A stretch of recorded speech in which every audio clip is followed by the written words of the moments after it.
É com grande alegria que estamos recebendo uma vez mais no nosso programa Espaço Espírita, Márcia Ramos, conferencista, presidente do Centro Espírita Mensageiros da Luz. Por que é que a gente nasceu na Terra? A gente nasceu para fazer a caridade ou nasceu para sofrer? Para que a gente nasce? Nasce para ser feliz. As pessoas nascem para evoluir, para prosperar, para atingir a condição de angelitude. Ninguém nasceu para sofrer. Deus não quer o sofrimento das suas criaturas. Ele nos dotou de livre-arbítrio, de inteligência, para a gente, através das experiências, do convívio com as outras pessoas, chegarmos a uma condição de anjos que chegaremos.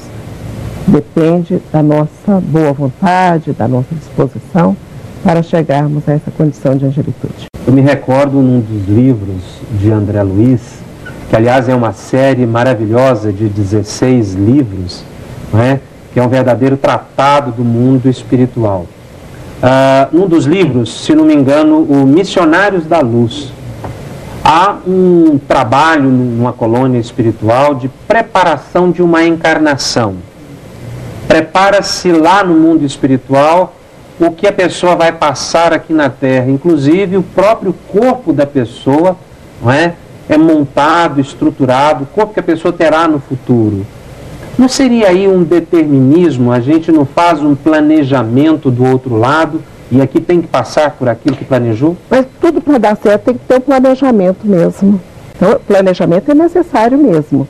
E André Luiz nos fala sobre esses planejamentos em várias obras dessas 16, ele cita várias situações de concepção que são necessárias mesmo, e isso aí é a misericórdia de Deus, porque ele favorece que essas entidades espirituais, os amigos espirituais, nos auxiliem nesse planejamento espiritual para que tenhamos as condições físicas necessárias para atender a nossa evolução espiritual.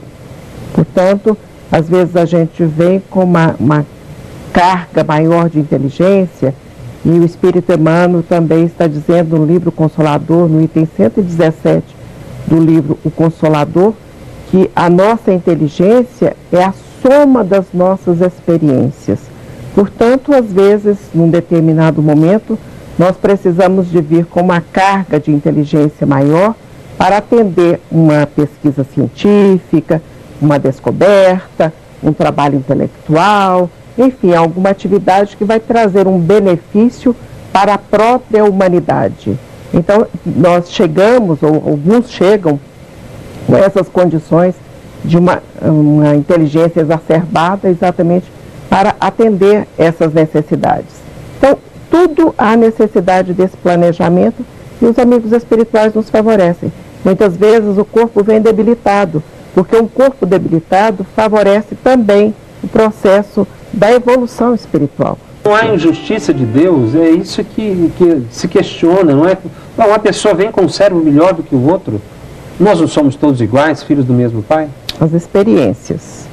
Algumas pessoas estão vindo trazendo uma carga de experiência. Experiência todos nós temos, de muitas e muitas jornadas, de muitas roupagens reencarnatórias. Todos nós temos muitas experiências. Num determinado momento, é preciso que essa experiência seja mais exacerbada para atender uma necessidade, vamos dizer, coletiva. Mas aí as pessoas que vêm com dificuldade, tem pessoas que nascem e tudo para elas é difícil, nada dá certo e outras têm muita facilidade. Também não seria aí um castigo de Deus? Não, Deus não castiga. Deus não castiga ninguém. Quando nós escolhemos as nossas provas reencarnatórias, e nós fazemos isso de acordo com a nossa própria consciência. O tribunal não é de Deus, o tribunal é da consciência. Então, quando nós estamos no plano espiritual e concluímos através da nossa análise, das nossas reflexões, isso com demorado tempo, né, de inquirições, de perguntas, de assistência espiritual desses amigos espirituais, nós concluímos que ficou alguma coisa desajeitada aqui na Terra. Alguém que a gente prejudicou, ou às vezes até a nós mesmos, e aí a gente resolve reencarnar. Ou entram esses planejamentos reencarnatórios e vai escolher a pátria, vai escolher a família, vai escolher o trabalho, a profissão, e o corpo físico, que vai nos atender dentro desse processo de evolução espiritual. Então a gente escolhe a família, escolhe o filho, escolhe a mulher. Como é que é isso? Escolhe o marido, mas o marido é muito complicado. Fui eu que escolhi, eu que pedi para nascer com aquela pessoa. Nós escolhemos, sim. As pessoas escolhem as convivências familiares exatamente por conta dessa lei da evolução, da lei do progresso espiritual. Então há uma necessidade. Pessoas que em outros momentos reencarnatórios, em outras vidas, nós prejudicamos, fomos prejudicados, aí então a necessidade da reparação. Então vem uma reparação.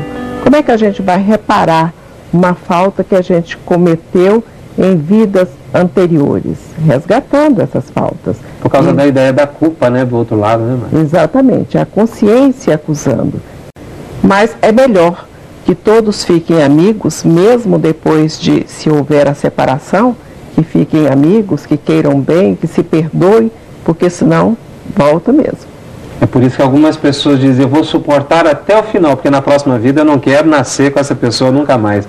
Seria justo esse pensamento? A gente ouve muito isso em centro espírita mesmo, né? Depois que a gente termina uma palestra e as pessoas falam, vou tolerar o tanto que eu puder, porque na próxima nunca mais. Eu não quero voltar. Mas aí também já não é justo, né?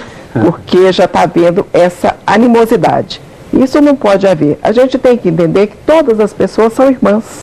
Então, se a gente tiver o diálogo dentro de casa, é importantíssimo. São famílias que não conversam, que não trocam ideias, que não passeiam juntas, que não rezam juntas, que não tomam refeição juntas, que veem televisão em salas separadas. Aí é difícil, porque as afinidades vão se perdendo. E daí, então, as coisas começam a complicar, mas no fim vai dar tudo certo, porque se não deu certo ainda, é porque não chegou ao fim. Então, tudo vai dar certo, porque nós fomos criados para a felicidade plena. Pense nisso. Quantas vezes reencarnamos? Quantas forem necessárias ao nosso completo aprimoramento moral, evoluindo de espíritos ignorantes e impuros a seres sábios e puros, também chamados anjos do céu. O Evangelho segundo o Espiritismo ensina que a passagem dos espíritos pela vida corporal é imprescindível para que possam cumprir na matéria os planos cuja execução Deus lhes confiou. Todos alcançam esse objetivo, pois o Pai Celestial é infalível e Jesus foi muito claro quando afirmou: um dia haverá um só rebanho e um só pastor. Nenhuma só ovelha do meu rebanho se perderá. Deus, soberanamente justo, considera igualmente todos os seus filhos. É por isso que Ele dá a todos o mesmo ponto de partida, a mesma capacidade, as mesmas obrigações a cumprir e a mesma liberdade de ação. Qualquer privilégio seria uma preferência e qualquer preferência uma injustiça.